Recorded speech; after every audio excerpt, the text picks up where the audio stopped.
This is Inside the Commission, a Gambling Commission podcast. Welcome to Inside the Commission, a podcast all about gambling in Great Britain. Here we'll cover all the latest topics and trends from across the gambling sector and discuss the big issues that matter to you. From consumer queries to industry insights, we'll bring you the facts from the front line of regulation and share the stats and stories from those in the know. For all the latest discussions and updates, you can subscribe to our Gambling Commission YouTube channel, or you can find us on your preferred platform, wherever you listen to your podcasts. In this episode, we'll be speaking to Nick Oliver, our Sports Betting Integrity Intelligence Manager. We'll be discussing the work we do to keep crime out of sport, from working with international jurisdictions to looking at the nuances of different sports and how we combat both online and offline illegal gambling. This is Inside the Commission, a Gambling Commission podcast. Welcome to the podcast. Today we're talking about the Sports Betting Intelligence Unit, and I'm joined by Nick Oliver. Hi Nick, how are you doing? Hi Arun, I'm good, thank you very much, and thanks for the invitation to take part in the podcast. Absolutely, brilliant. It's great to have you on board. For our listeners, would you be happy to just introduce yourself, share a little bit about your role at the Commission, how long you've been here, sort of the sorts of things that you've done in the past that's brought you here, and also a little bit more about SBIU. What does it mean, and what does that team actually do? Sure. So I'm Nick Oliver. I'm an intelligence manager with responsibility for betting integrity. I've been at the Commission since 2008. I started at the Commission as an intelligence officer, and prior to that I had a career in the Royal Air Force Police, where I focused primarily on covert policing and intelligence work. So that kind of led me into continuing on the intelligence line within the Commission. So yeah, I've been here since 2008, and I currently manage the Sports Betting Intelligence Unit. The SBIU, as we like to call it, comprises of 4.5 people. We have one member of staff that we share with the wider Intel team. But so there's 4.5 of us, and we've been going since about 2010. Has it always been called the Sports Betting Intelligence Unit? It's quite a mouthful. Yeah, yes, it has actually. And we came about, it's not something that the Commission suddenly decided one day that, do you know what, we're receiving reports of unusual and suspicious betting activity we need to look at. It was actually a directive from government. So sports minister at the time, I think in 2009, was a gentleman by the name of Jerry Sutcliffe. There were some sporting related scandals that had hit the press in relation to a number of sports, and he wanted to look at ways of addressing that and mitigating the risk. So he convened a panel of experts, and the experts comprised of representatives from here at the Commission, from sports governing bodies, the betting operators, player federations, DCMS, law enforcement. And they were given the task looking at producing almost like an integrated strategy on how individually and collectively we could look at ways of mitigating the risk to sporting and betting integrity here in Great Britain. So the panel was chaired by Rick Parry, who was the chairman of Liverpool Football Club. He produced a report in early 2010, and that report made a number of recommendations, and the recommendations covered things like sports to introduce sanctions related to or to preclude or prevent individuals involved in the sport in betting, and that extended to players, officials, backroom staff, etc. Education programs to be implemented as well. The industry, as in the betting industry, they were invited to tighten up their terms and conditions, and the most important recommendation from my selfish perspective was the fact that there needed to be a centralised intelligence hub in the middle of all this to help coordinate it, and so the SBIU was born.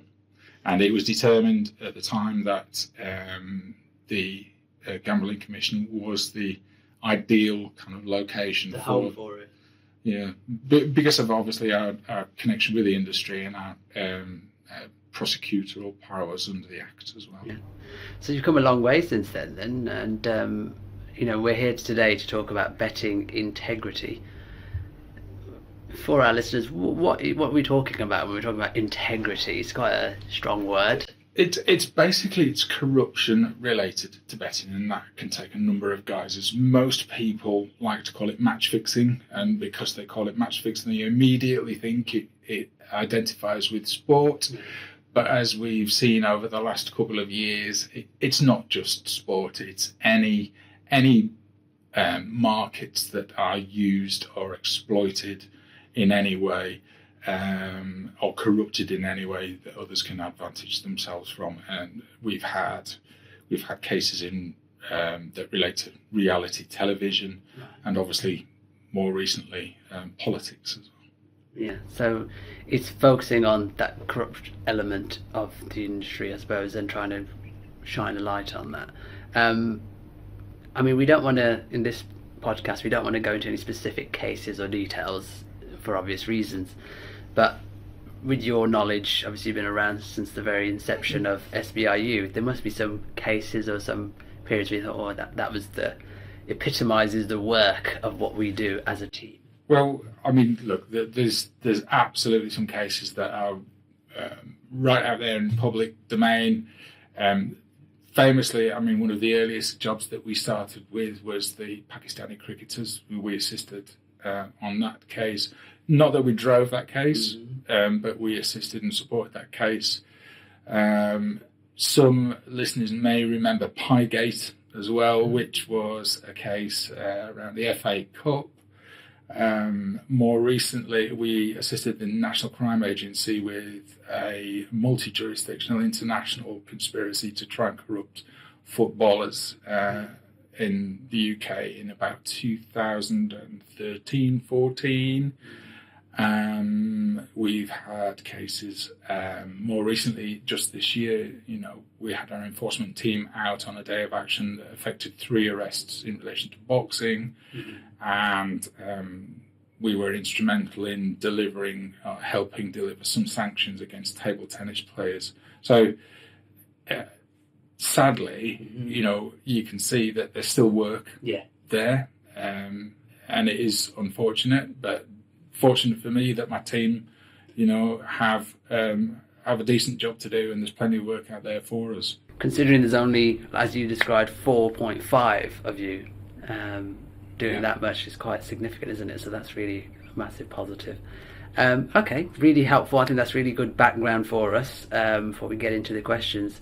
Let's start with sort of your thoughts on the primary concerns around maintaining integrity, and what are the sort of challenges that you've got to try and overcome when you're thinking about online and offline gambling.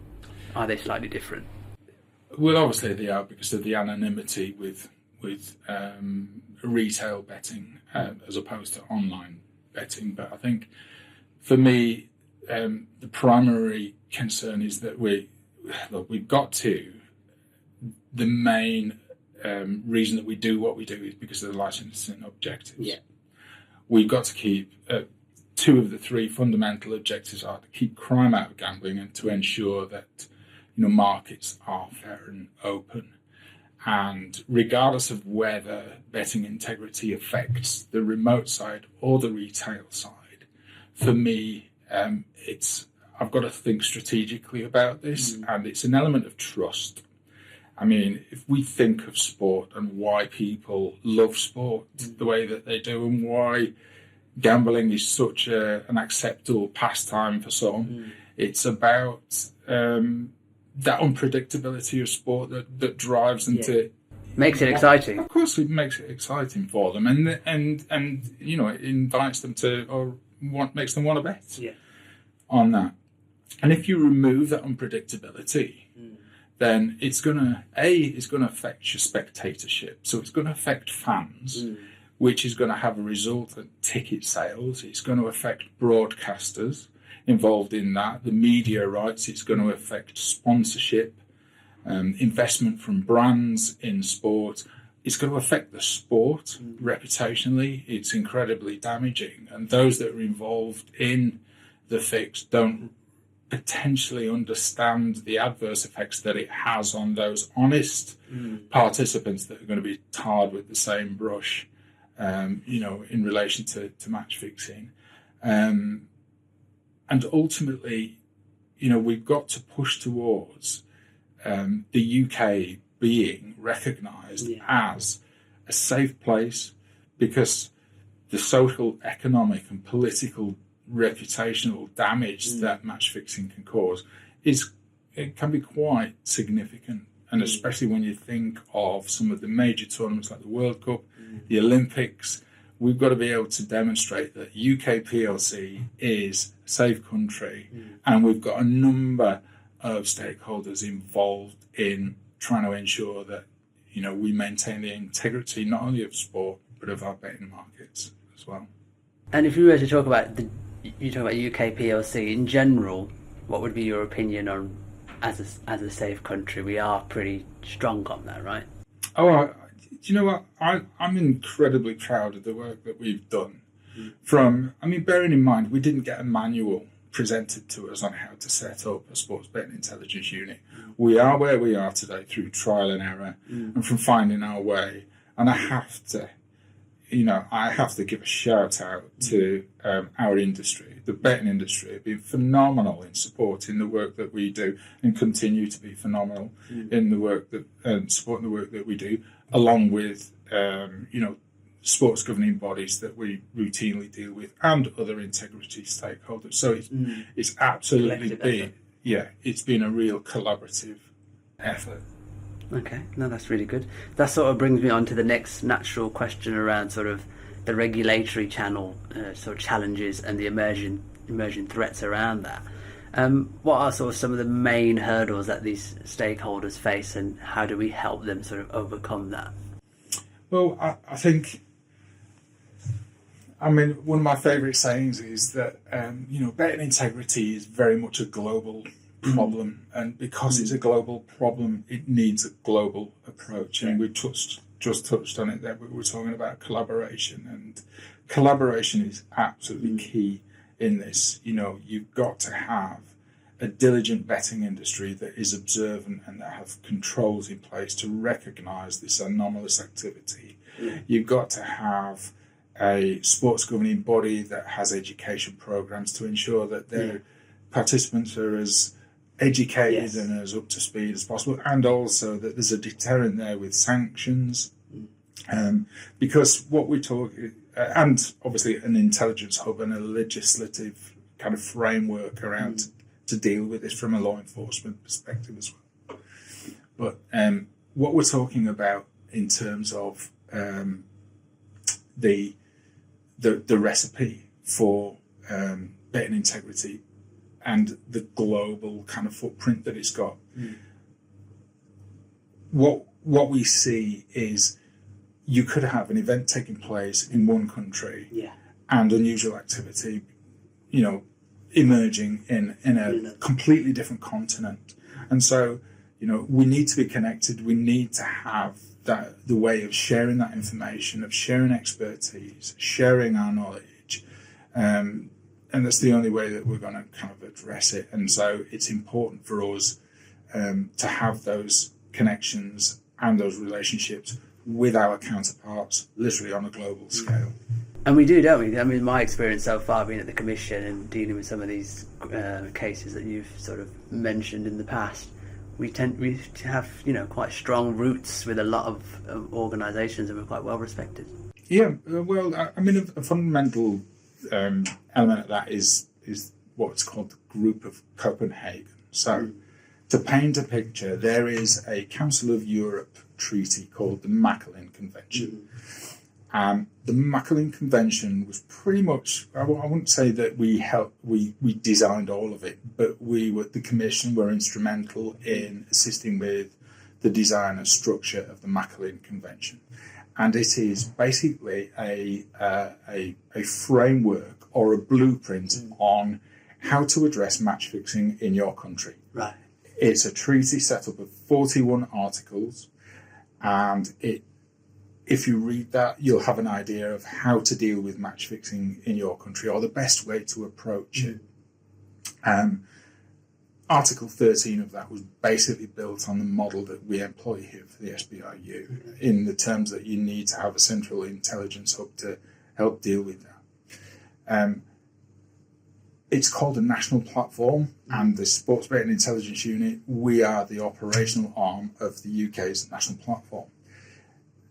National platform, there are 45 of us around the world. So there are approximately 45 signatories to the Macklin Convention at the minute. So what we do here in Great Britain is mirrored elsewhere around the world in 45 countries, predominantly Europe, but it's reaching out to Australia, New Zealand, and North America as well.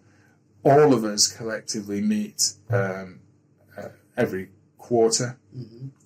In person, they meet twice a year, and that's a great opportunity for us to not only share expertise and discuss emerging threats and trends in relation to betting integrity, but also work towards educating other countries that are looking to establish betting integrity national hubs, so we can improve their operational capability. So is it you want to try and keep their standards as high as our standards to make sure that across the board there isn't anything slipping through, or what's the bigger picture there? Yeah, it's not about standards, because the legislative framework that we operate under here in this country and the way that we regulate gambling, might not fit another country. They're going to have a different way of how they approach regulation, how they approach legislation around match fixing, fraud, etc., etc. So it's not down to us or the Council of Europe to determine and dictate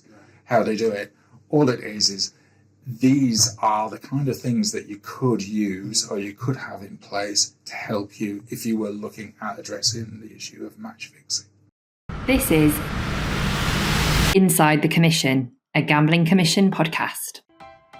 Thanks for listening to part 1 of this episode with Nick Oliver, Sports Betting Integrity Intelligence Manager. To stay up to date with the latest content, you can subscribe to our Gambling Commission YouTube channel, or you can find us on your preferred platform, wherever you listen to your podcasts. Thanks for listening.